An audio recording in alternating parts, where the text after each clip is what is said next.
সাম্প্রতিক জঙ্গি হামলা সহ নানা ঘটনা দেশে দোষারোপের রাজনীতিতে নতুন মাত্রা যোগ করেছে। ক্ষমতাসীনদের দাবি এসব হামলার পেছনের কুশীলবের ভূমিকায় থাকতে পারে বিএনপি জামায়াত। রাজনৈতিকভাবে কোণঠাসা বিএনপি বলছে গণতন্ত্রের টুটি চেপে ধরাতেই এমন নাশকতা। এতে বিএনপির কোনো হাত নেই বলেও দাবি দলটির নেতাদের। তবে উভয় দলই মনে করছে এমন ঘটনা দেশকে পিছিয়ে দেবার ষড়যন্ত্র। জুনায়েদ খান বিস্তারিত জানাবেন। ১ জুলাই হঠাৎই জঙ্গিদের বন্দুকের হুঙ্কারে প্রকম্পিত গুলশানের হোলি আর্টিজান রেস্তোরাঁ। প্রাণ যায় ১৭ বিদেশি সহ ২২ জনের। আর যৌথ বাহিনীর অভিযানে নিহত হয় ৬ জঙ্গি। এরপর দেশব্যাপী শুরু হয় জঙ্গি বিরোধী অভিযান, যার ধারাবাহিকতায় সোমবার কল্যাণপুরে নিহত হয় ৯ জঙ্গি।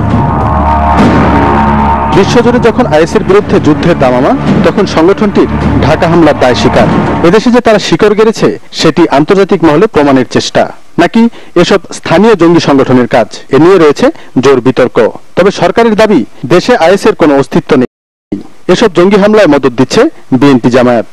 জঙ্গি মোকাবেলা করতে গেলে, দমন করতে গেলে এটাই নিয়ম, কিন্তু বিএনপির নেতাদের এত কষ্ট কেন, তাদের দরদটা কেন, সেটাই আমার প্রশ্ন। যেদের সাথে কোনো গোপন সূত্র আছে কিনা বা কোনো ষড়যন্ত্রে এরা লিপ্ত কিনা সেটাই দেখতে হবে।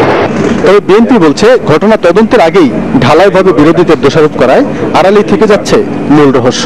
দলটির নেতাদের আশা, সুষ্ঠু তদন্তের স্বার্থে এ ধরনের মন্তব্য এড়িয়ে চলবে সরকার। বর্তমানে আমাদের দেশটি একটি পুলিশ স্টেটে পরিণত হয়েছে, কারো কোনো জবাবদিহিতা নেই। বিএনপিকে এবং অন্য বিরোধী দলকে দমন করার জন্যই পুলিশের সর্বশক্তি নিয়োজিত আছে।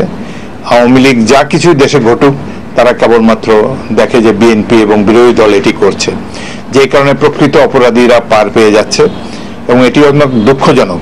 উচ্চপদস্থ ব্যক্তিরাও, প্রধানমন্ত্রী, মন্ত্রীবর্গ ক্রমাগত এই ধরনের মিথ্যাচার করেই যাচ্ছেন। আমাদের পক্ষে জঙ্গিবাদ লালন করার প্রশ্নই ওঠে না।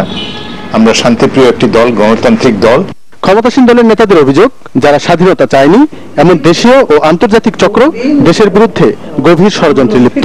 তাদের অতীত কর্মকাণ্ডে সাক্ষ্য দেয় জনবিচ্ছিন্ন হয়ে এখন সন্ত্রাসের মাধ্যমে ক্ষমতায় যেতে মরিয়া তারা। এখন তো দেশে গণতন্ত্র নেই, এটা একটা ফাঁকা স্লোগান, তাই না? এটা ফাঁকা বলি। আসলে গণতন্ত্র নেই কোথায়? বিএনপি বলো, অন্য দল বলো, তারা তো সবই প্রকাশ্যে সব কথাই বলছেন, যা ইচ্ছা তাই বলছেন, যেখানে খুশি তাই বলছেন। জায়গা আছে, কোনো স্পেসের অভাব নাই। নির্বাচন আসছেন সব ইয়েতেই।